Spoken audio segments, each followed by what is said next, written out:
Good morning students. आज हम पढ़ने जा रहे हैं अध्याय 3 राज्य शासन कैसे काम करता है और उसका यह पहला भाग है।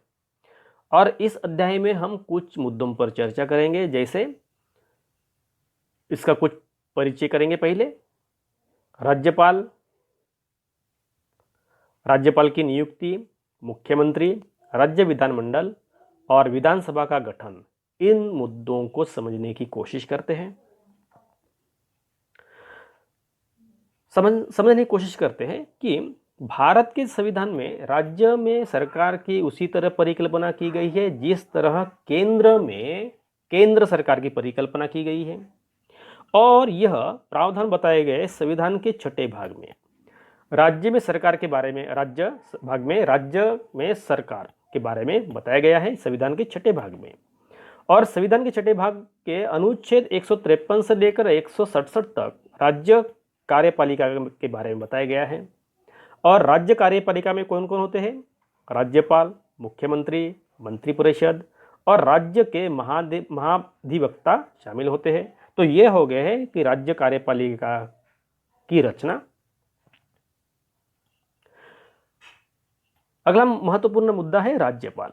यह राज्यपाल राज्य का कार्यकारी प्रमुख होता है और यह केंद्र सरकार का प्रतिनिधि के रूप में कार्य करता है।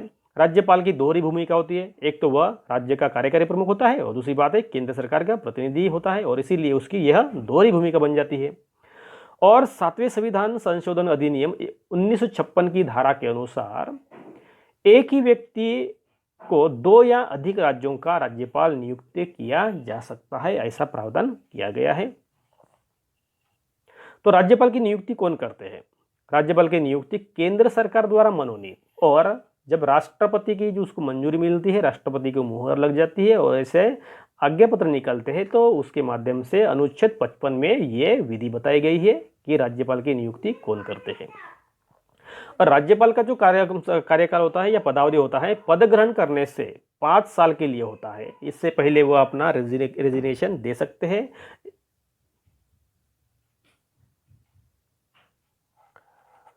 अगला मुद्दा है मुख्यमंत्री। मुख्यमंत्री संविधान द्वारा सरकार की संसदीय व्यवस्था में राज्यपाल राज्य का संवैधानिक प्रमुख होता है, तो वैसे ही मुख्यमंत्री राज्य का वास्तविक प्रमुख होता है। तो ये फर्क होता है राज्यपाल में और मुख्यमंत्री में। राज्यपाल राज्य का और मुख्यमंत्री सरकार का मुखिया होता है, और इसके प्रावधान भारतीय संविधान के अनुच्छेद 164 के अनुसार मुख्यमंत्री की नियुक्ति राज्यपाल करता है। तो ये हो गए मुख्यमंत्री के बारे में जानकारी।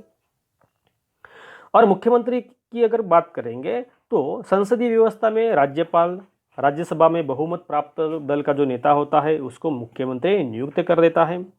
और संविधान के अनुसार मुख्यमंत्री को विधिमंडल के 2 सदनों में से किसी एक सदन का सदस्य होना अनिवार्य है।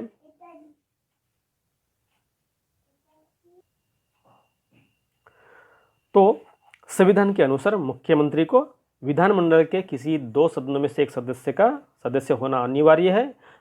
और अगर वो सदस्य नहीं है और अगर मुख्यमंत्री बन जाता है तो उनको 6 महीने के अंदर उस किसी भी एक सदन का सदस्य होना जरूरी होता है। और मुख्यमंत्री का जो कार्यकाल है वो 5 साल के लिए होता है, क्योंकि हर 5 साल के बाद आम चुनाव होते हैं और उस आम चुनाव में नए मुख्यमंत्री की नियुक्ति हो जाती है। राज्य विधानमंडल की बात करते हैं कि राज्य की राजनीतिक व्यवस्था में बहुत ही बड़ी भूमिका होती है कि राज्य विधानमंडल की केंद्रीय एवं प्रभावी भूमिका होती है। राज्य में विधानमंडल की जो भूमिका है प्रमुख होती है।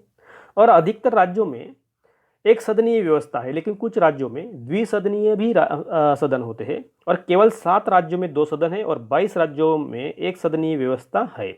और जो राज्य विधानमंडल के जो 2 सदन होते हैं, वो पहला है उच्च सदन और दूसरा है निचला सदन। तो उच्च सदन को हम बोलेंगे विधान परिषद और निचला सदन को बोलेंगे हम विधानसभा। तो ये हो गए राज्य विधानमंडल के 2 प्रमुख सदन, विधान परिषद और विधानसभा।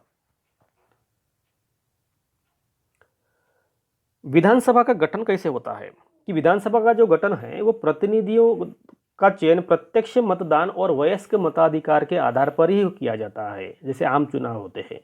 और विधानसभा का गठन में बताया गया है कि किसी भी विधानसभा की जो सदस्य संख्या है अधिकतम 500 और निम्नतम 60 तय की गई है। और इस तरह से कि भारत में जो राज्य होते हैं उनके ज़्यादा से ज़्यादा 500 विधानमंडल के सदस्य 500 और कम से कम 60 हो सकते हैं। और ऊपर से राज्यपाल को एक अधिकार है, विशेषाधिकार है कि आंग्ल भारतीय समुदाय को एक प्रतिनिधि को चुनने का अधिकार है। वो एक एंग्लो इंडियंस में से एक सदस्य को नामित कर सकते हैं। तो इस तरह से राज्यपाल को ये विशेष अधिकार दिया गया है।